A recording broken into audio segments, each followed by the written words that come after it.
Hi everyone. So, for the first, I guess, kind of like comeback video that I'm making for my break, but also as a special Christmas holiday treat, I decided to redo my top 10 animes. But in the twist of, I have actually two more, but they are honorable mentions because I want to do it like that. So anyway, um, I came out with, my first top 10 anime list back in 2014, if I remember. It was one of my older videos, and I had 10 great anime shows that I still find great today, but over the course of 2 years, I found others that seem to replace some of the ones on the list. So, for people who already know about the other list, you can go back and take a peek at that before you come see how I am today, 2 years later. But for all the new people on my channel, this kind of gives people a glimpse into how my mind is, and how I seem to go with what I find funny or what I don't find funny in shows. And I will be giving like a little reason of why I like them before I go to the next one. And if you are looking for new anime, I absolutely recommend you try these out. And of course, I have way more that I would recommend, but these are probably the top that I would go with if someone asked me what I should watch. But, before I start, if this is your first time seeing a video, why don't you subscribe and see everything else? Maybe you'll find something that you might fancy. But, just a quick thing, I will probably pronounce people's names wrong, and I am very sorry about that. But I will try and get everything out exactly how I would like it without messing anything up. So why don't we just jump in there with my first honorable mention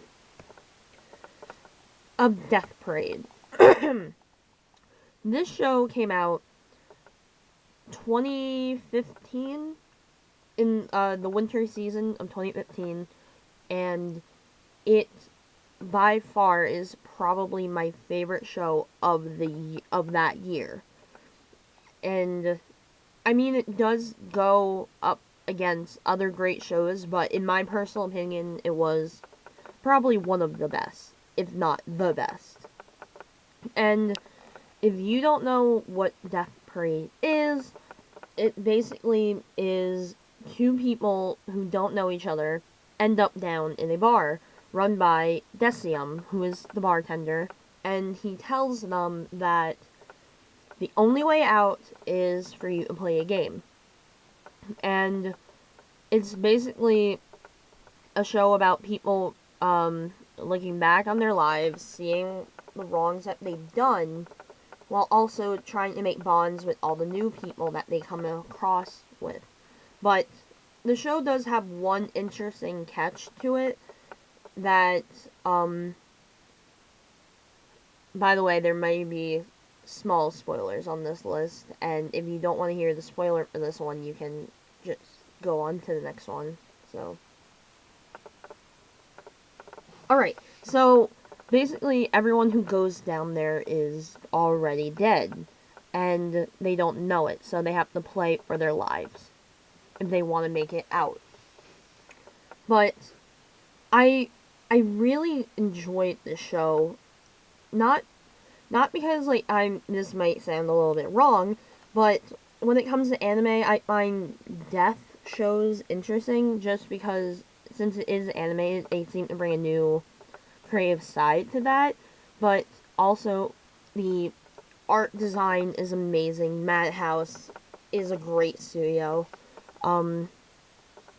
And I'm not a big fan of, like, dramas, but this show captivated me with how all the characters interact with each other and just how far someone will go for their own sake and what they're willing to fight for. And I thought that was great.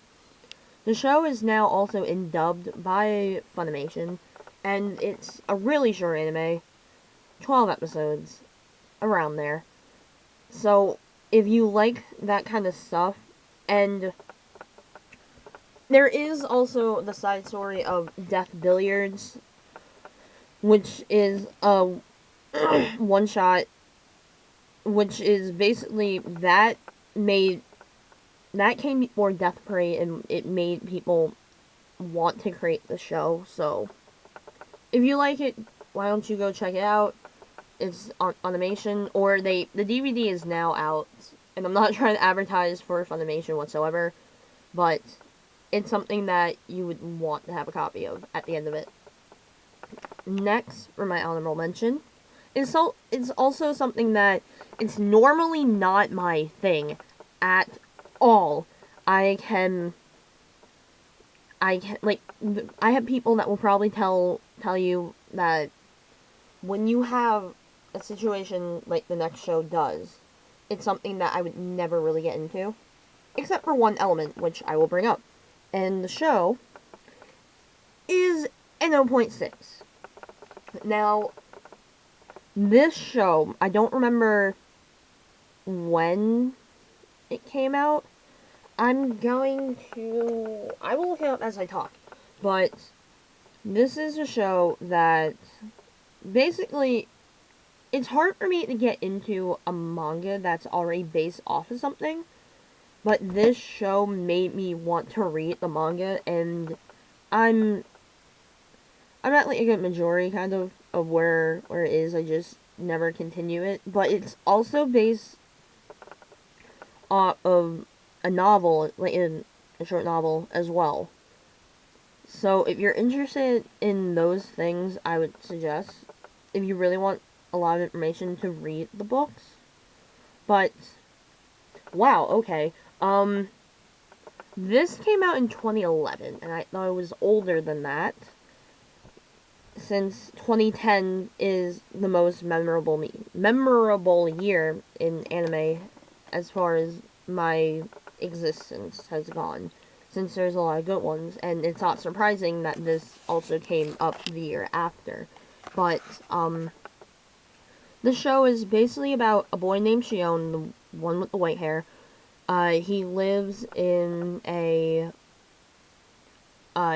community called N.O.6, where the government kind of runs it, and it's split up into like two sections of the like gifted like upper class and then the lower class. And Shion was one of the smartest people of his class, and he was going to go out for all these awards and scholarships and all that. But one night he takes in the escaped prisoner Nezumi, which is the other guy, and he helps heal his wounds, and because of that, he gets downgraded with his mother to the lower class side of town, and I think it's kind of ridiculous that because of that. But years later, he comes across a bee-like creature that kills his colleague, and the government accuses him of murder, but Nezumi comes in and saves him. And the entire story is basically about how the government is basically twisting everyone's minds, and also about the mystery of the bee creature, and also how Shion deals with life outside of the N.O.6 community, which is basically the lowlands and people who the government don't care about anymore. If you've seen Ergo Proxy, the area outside of that community is basically like this, where it's just the lowlands and the forgotten people, and people will treat them like crap and garbage, but It's a very interesting tale, and it's weird for me because I'm not big on, like, I don't call it, like, dystopia, but it's something that has to do with, like, the government issues. It's not something that I normally would like, but I got captivated by the characters and their relationship and bond and their slight yaoi obsession, which is also something I really like. um, you really start to feel for these characters and also the struggles that they go through while trying to figure out what the fuck is going on in this town. And I don't want to say anything more. If you want to go watch it, you can. It's 11 episodes long, and it is also in dubbed. So I do recommend the dub. I thought it was really good. But if you like sub, go ahead and try it. Just make sure you, at the end of the series, you have at least some tissues with you, because it's a tearjerker. It really is. Next, now getting into my top 10 list. Um, Number 10, Boku Dake ga Inaimachi, or Erased. And I'm actually pretty glad that I did as well as I did on that title. This show came out in the winter of 2016, and is probably by far one of the best shows of 2016, just so you know. If not the best of the year, it's the best of winter. But, for those who don't know what this show is about, I'm so bad with names, I am so sorry. It's about a young man who works at a pizzeria as a delivery man, and you find out early on that he has the power to go back in time and actually, fix what's wrong in the time span of, like, the last 5 minutes. And, um, you, we also find out that a old classmate of his, was kidnapped and murdered when he was back in elementary school, if I got that correct. Elementary school, middle school. And, people are still trying to find out who the murderer is, but when he gets framed for another murder, he accidentally jumps back in time to when he was a kid, and now he not only is trying to get back to his timeline, but is also trying to figure out, how to prevent his classmate, from getting murdered and killed again. It's a show that's filled with twists and turns, and I watched this show with someone else, and every episode I will tell you that we accused someone else of murder. It's very hard at first to really pin someone, and to also figure out who exactly you think is the murderer. And I did call it off the bat. I'm not gonna say it, but I called it off the bat, just because I'm into a lot of detective stuff and I like to really analyze everything. But the show also goes into a lot of sensitive topics that the people will find sensitive, and it has to do with child abuse and some form of alcoholism. It's a show that, if you're very sensitive to things like that, I would absolutely be prepared to face the show, because it's a big issue. But this show, it does amaze me with how far the show went and how perfect everything ended up.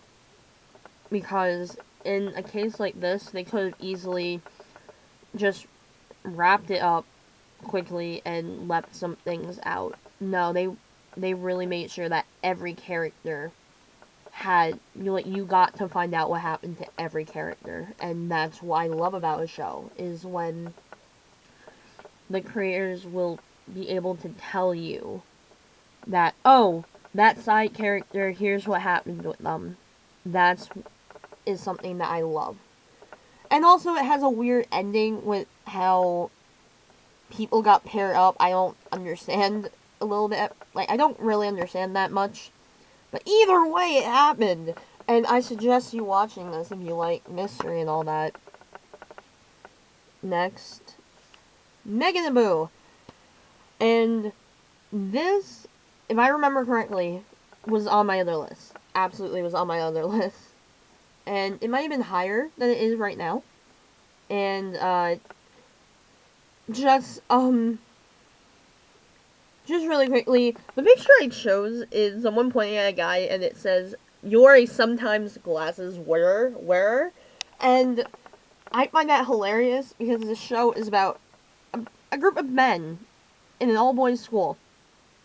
All who wear glasses or some form of glasses. And they have the glasses club, and their goal is to make a perfect pair of glasses that can see through clothing. I find it absolutely hilarious. So funny. And,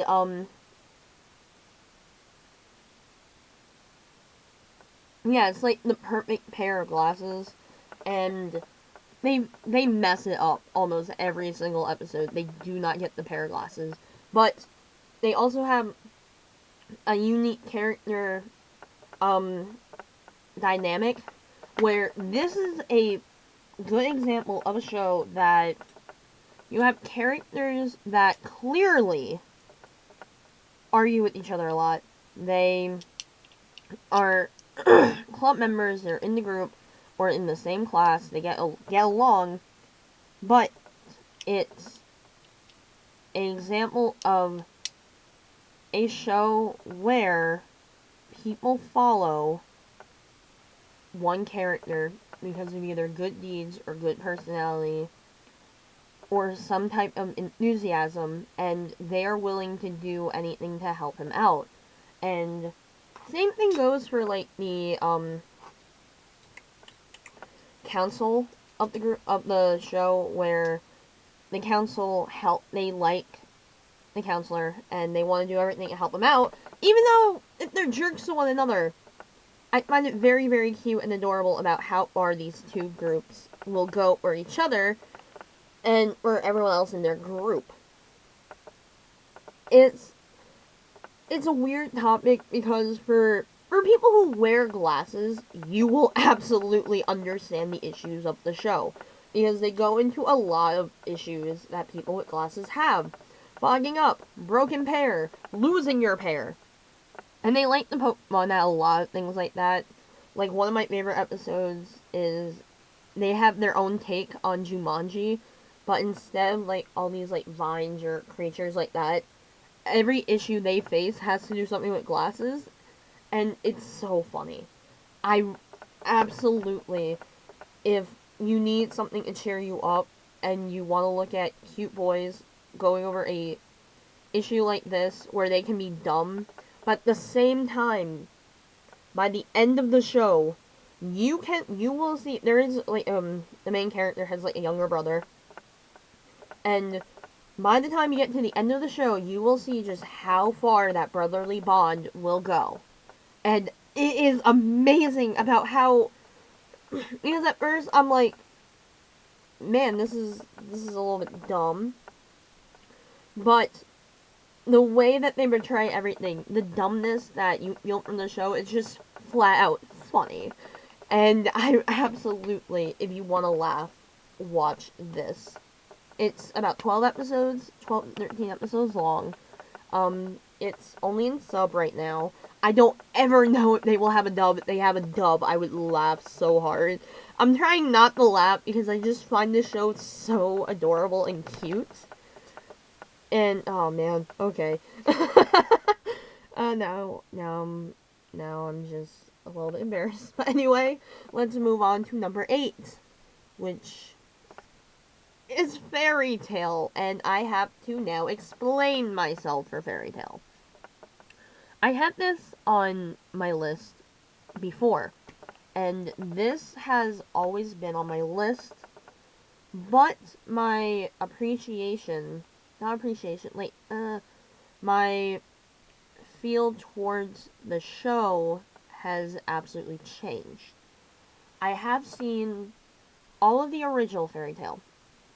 I have not seen everything for Fairy Tail 2014. However, I am reading the manga, and I am all caught up. And I guess, like, a thing that is important when, like, you talk to me about anime is I'm not a big fan of fight scenes. So I will tend to actually stay away from shows that are just all about fights. I kind of like the dialogue aspect, comedy aspect, but when it comes to like an actual fight scene, I will tend to skip around it. But if I were to go back and watch Fairy Tail 2014, I will most likely be skipping around a lot. Not just because I don't like fight scenes, but because I already know what happens in the show. Because I am reading it. I did watch, the beginning of Fairy Tail, 2014. I don't remember up to what point. It was after quite a lot. But, I will go back into watching an episode if it's something that I know it's in the manga, they're making it into the anime episode, I know that's coming out. I will go and I will watch it to see how the comparison of the anime towards the manga. And this show is on the list because I love the characters. I do love the concept of the show in general, but I am a bigger fan of the manga than I am with the show. But I wouldn't be reading the manga if it wasn't for the show, so I find it appropriate that it is included as one of my favorite series of all time. It just is not high on the list. Next. Card Captors. And this is one of my favorite shows of all time. It's something that I grew up with. And I'm so happy that there's a new series coming out for it because it's been years since anything for this came out. I think I'm just gonna look this up just to see like a time span of how long this was, because I remember watching this on like cassette tapes. This show came out in 98, and the movies came out a few years after that, so it is like early 2000s era that I've heard things about this, and now we're coming back with, I think, a Card Captor's Clear Card, and I think it has something to do with the manga, but this show is fantastic. It's about a girl named Sakura, and yes, her name in the Japanese version is Sakura, but oh my god, Sakura Kinomoto, which is the Japanese name. I saw it all in English, so I'm just going to refer to the characters as their English names. So, Sakura Avalon, she is a, oh my god, elementary elementary or a middle school student who comes across the Cloud book, and when she opens it, all the Cloud cards escape, and who also appears is Kerberos, which is that tiny little fluff right there, who is adorable. And now that she set them all free, she has to go and capture all the cards using the newfound powers of the Cloud cards. Now, each card is different, where you'll have element cards, like rainy or windy, and yeah, some of the cards are a little bit extreme with the names, but there are also other elements, like the erase card, which will get rid of whatever obstacle is in her way. So, what could happen is, there'll be all these different elements, and I did make a video about this, I think. If I remember, sorry, my mind is a little bit wonky, where I made my top 10 favorite Cloud cards for their abilities, and they just go from, absolutely they make sense, they should be a card, to, why the fuck do we have this card? And I love it to death. It's one of my cosplays I've wanted to do for a long time. And, like, with any, like, if there is a kid who wants to do anime, I will absolutely throw this show at them. Forget Pokemon and Digimon, this is what I will throw at them. And I will probably make my kid watch this. Because that's what my mother did, and look where I am now. On YouTube.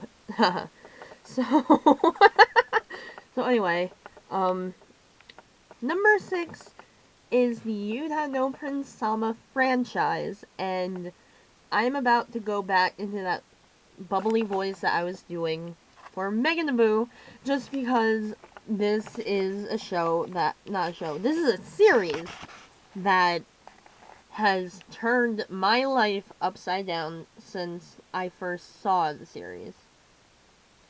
So, give me 1 second. This franchise is basically spread out into 4 series. Not 4 series, 4 seasons. And the first series came out in 2011, and ever since then, it seemed to be coming out in either a span of a year or 2.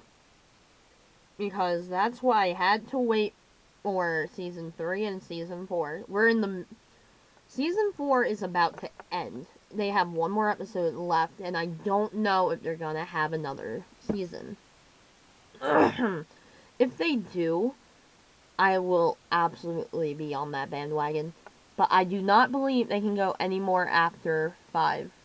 That's just a personal opinion. But the show originally starts out with Haruka Nanami goes to a special music academy, where you either have people who are performers or people who are composers, and she goes to be a composer. And when it comes to that, how the school works is, in order to graduate, a composer and a performer has to pair up and pass the final. So, that's right there. I'm sorry if it's really blurry. But basically she meets 6 talented guys who are all performers, and they basically kind of make her choose which one she wants as her partner.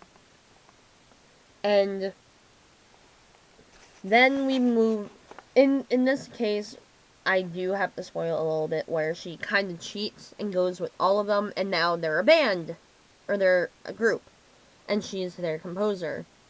And that will take us to the rest of the seasons, where it's basically them progressing through their, oh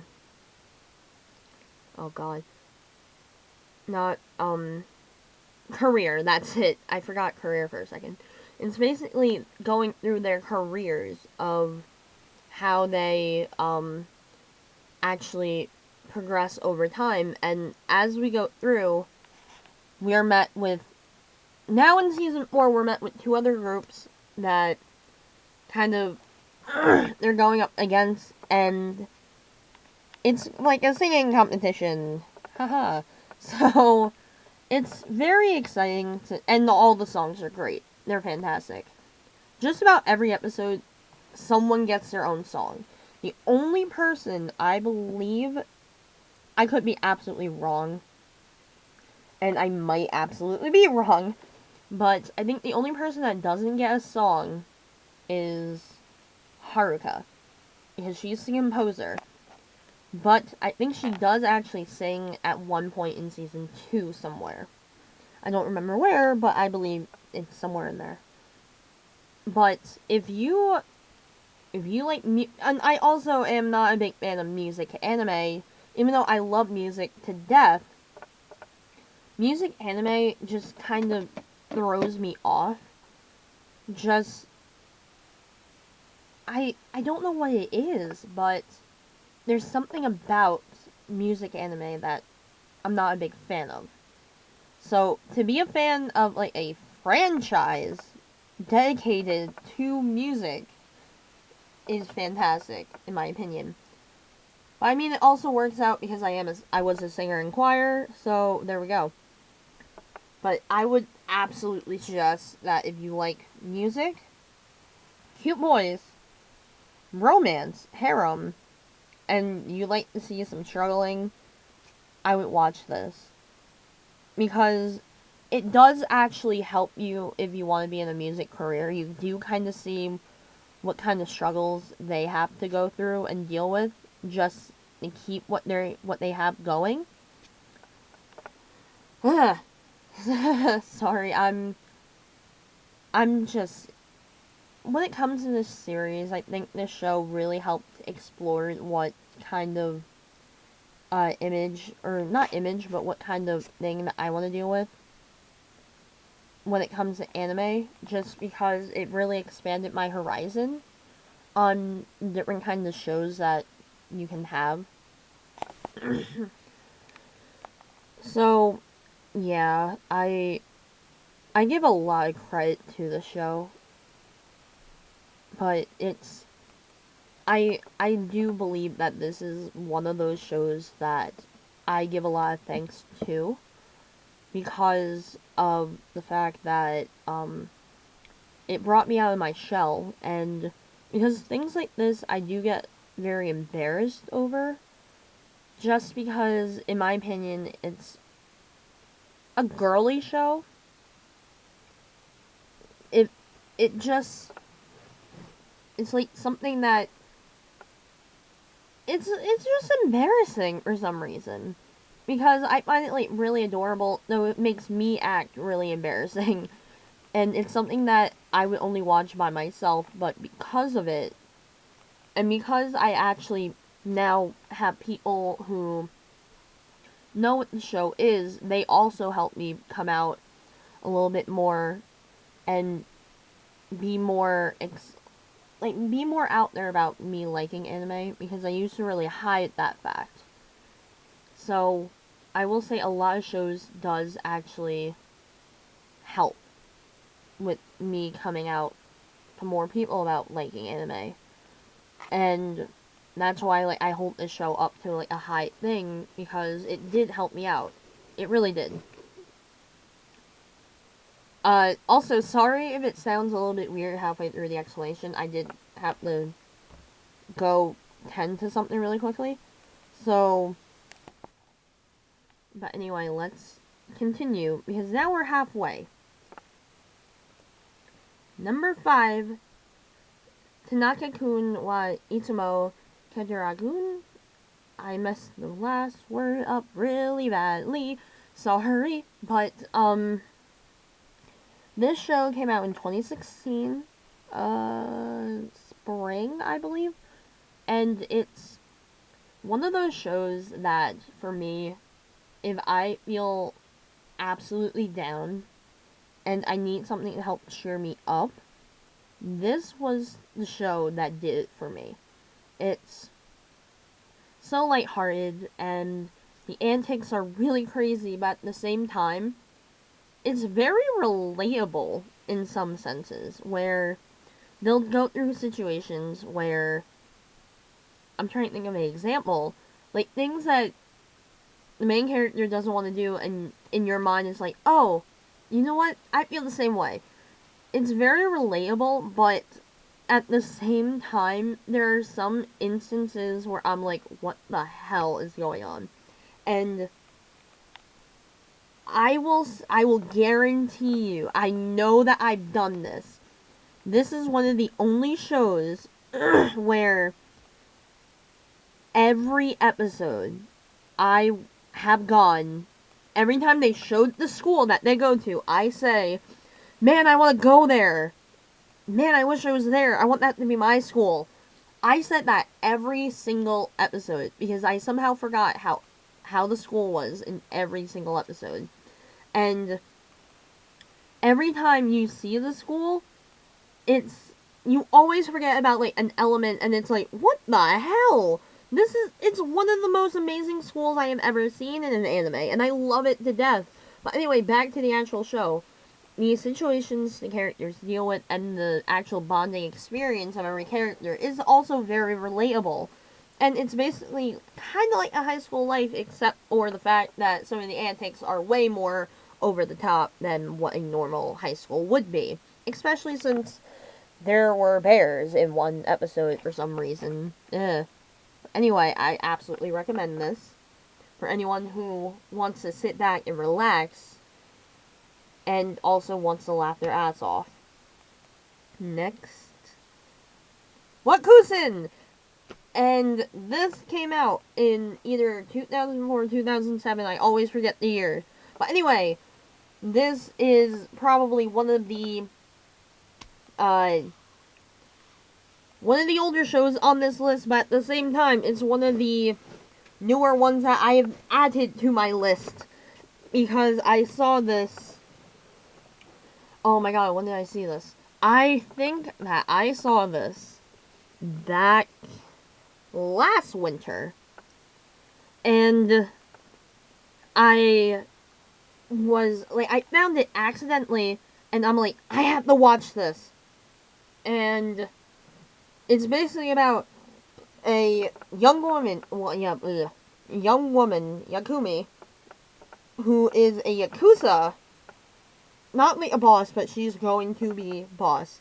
And she's like, well, I also want to be a teacher. So she goes to an all-boys school filled with rebels to be their teacher. And it's basically how she has to somehow get her students to pass, while also trying to not be found out about being a Yakuza. And for people who don't know what Yakuza is, it's the mob. You don't want to be in the mob. And I find this show is a very inappropriate show, by the way.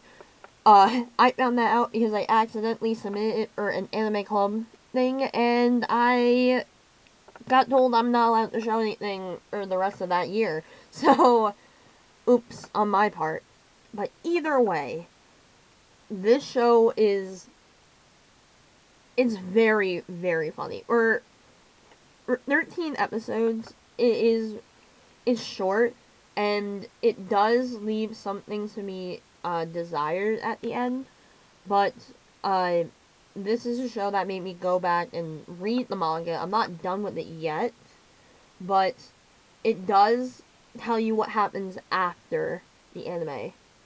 And this show gained a lot of popularity to the point where there were live adaptations of not only the first series, but there are, I think, 3 different seasons. And there are also 3 different manga series that follows this teacher, and I think it's a different class with each one. But I'm still in the first one. But it is in I watched it in dub, and I thought, for something like this, I want to hear it in dubbed. because it just seems like a really gangster thing, and I think it did justice that it was in dubbed. And it's a really good series for people who want to laugh their ass off, but they want something that is definitely not something that you want a kid to be around. This is like, in my opinion, this is like absolute high school anime, where you kind of wanted to watch something more inappropriate, but it's still okay. So it's definitely something that if I found it in high school, I would be all over. But I'm glad I have it now in college. So, absolutely, thumbs up, recommend. But now we're in the top 3, and I think if you watch my other list, the top 2 are kind of already known, but I think I changed the order of them a little bit. Number 3, Kitoko Hitman Reborn. And this is a series that also, at first, is not something that I would like. But, kind of also like Yakuza, where this is also has something to do with the Yakuza. And, like how before in Yakuza, it's more like about teaching and, like, kind of, Yakuza's on the side, let's do that. This is all about, yeah, we're gonna make you the Yakuza boss, yada yada. And instead of the, Yakuza, it's like the, Italian mob. Which I also found, like, yes, nice, Italian. Being Italian, it really made me happy. But not only that, it's like a twist on that where you have people who are good at fighting, but there is actually a sense of supernatural where it comes with the holy flames, which actually helps them fight, and also with time traveling, which is a bit confusing, but it makes up the entire second half of the series. But the characters are really out there, really actually relatable in a sense, and they all go together really well. And not only that, my favorite male character of all time is in this series, Hibari Kiyoya. So it's really good. And it is over 200 episodes long. It's not like 203, but it's a series where if you sit down and really get to it, you can get through it really fast. And the good thing about the show is when it comes to like the fight scenes, they're not long fight scenes. That's what I found. It's more about like character building. And it's just kind of about bonding, and I really like that. So hopefully with this list we can get someone else to really like the series, since I don't really know a lot of people that actually know what the series is, and I always have to explain it to someone where I would mention it and they don't understand it, and I'm like, oh, but it's good, try it. So if you like comedy, action, a hint of drama, and a bit of a supernatural sense, check this out. Now we're really gonna get into me talking. My bad. Number 2, the Danganronpa franchise. I have, the last time I made this, only Danganronpa came out. The animation, that was the only thing that came out. Now, we have Danganronpa franchise and Danganronpa 3, Future, Despair, and Hope. I fucking love this series. It has a hint of comedy. It's not really a comedy show, but to me, I find things really funny. It has killing, mystery, drama, not that many fight scenes. And I absolutely love all of that. And for some reason, I like shows that has that have, like, a younger cast to it, like a high school, middle school cast. And it would make sense. That's why I kind of like Danganronpa in the beginning, where, yes, it was about murder and killing and mystery, but it was also, like, the ages of the characters that really got to me as well. But another thing that helped me really like Danganronpa 3 was that you get to follow the characters from the Danganronpa, and you get to see what the fuck happens to them. Not only that, it is original content. It's not based off of a game, and I love that. Which is why I loved Future and Despair. But I like Future a little bit more, just because I just like how the mutual killing game was brought back for that. But Danganronpa Despair was also good, because that was their take on the second game, for all the characters there, because that was what people wanted to see. They wanted to see the characters from the second game. But instead of doing it how they did with Danganronpa the animation, where they basically did the entire game, they decided, hey, we're gonna show what happened to the characters before they did the killing game.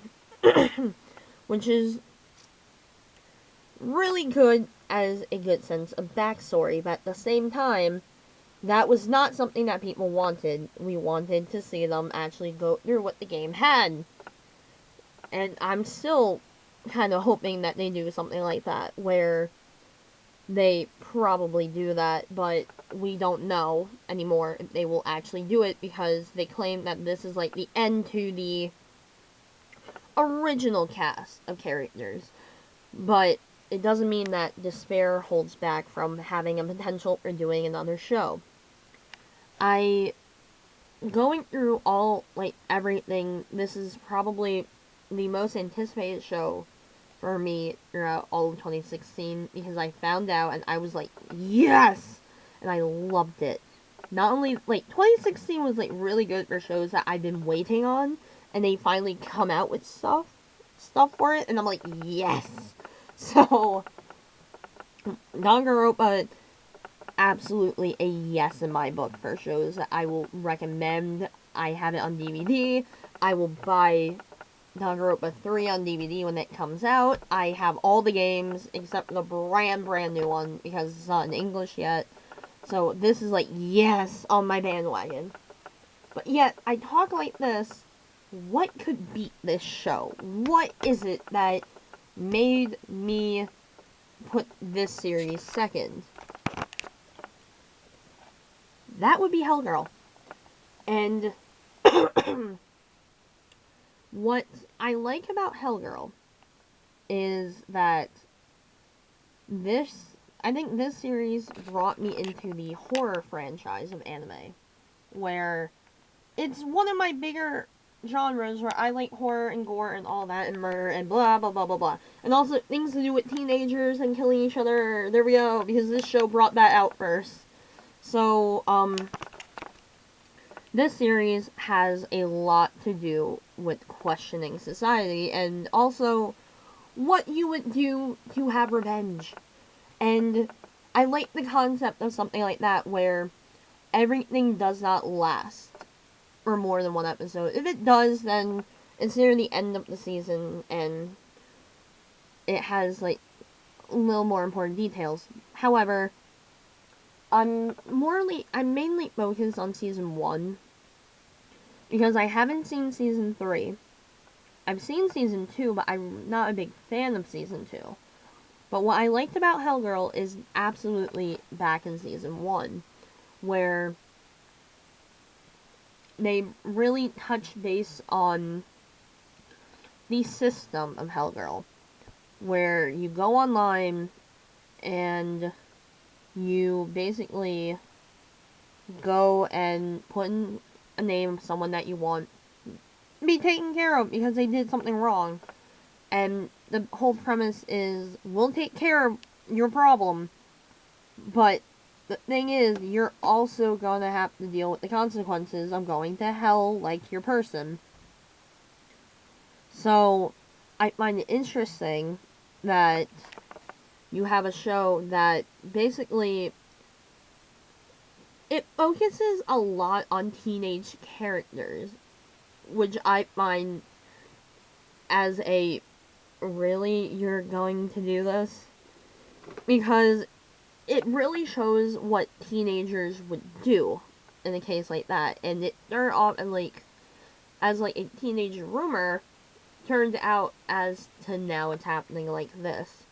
So I find it interesting, just the concept of what someone would do to bring someone to hell, along with what consequences will come from someone else.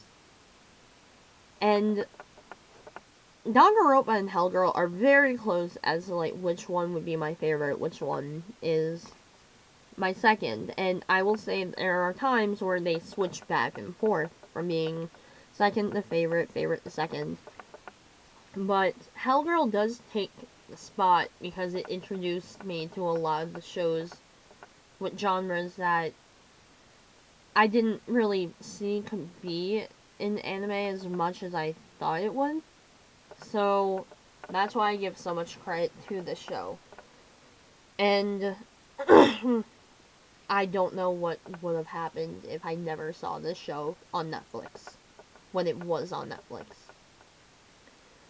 So that was my list, or the special holiday special of top 10, secretly 12, animes that are my favorite. I will be doing this again probably 2 years from now, after seeing what will happen. So please look forward to that. And why don't you tell me what your favorite shows are? Maybe you disagree with something that I put. Maybe there was something that I should have put. Let me know down in the comments, and I will definitely check them out. Until next time, bye.